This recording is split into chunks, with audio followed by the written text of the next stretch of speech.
gatto giallo, gatto giallo, gatto!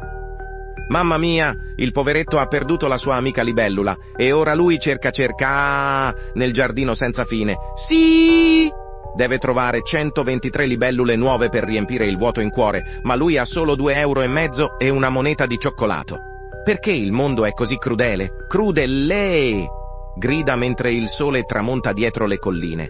Ma poi, un piccolo raggio di speranza, una libellula appare, dolce. Speriamo che trovi pace prima che la luna canti la sua serenata triste. Sì, no!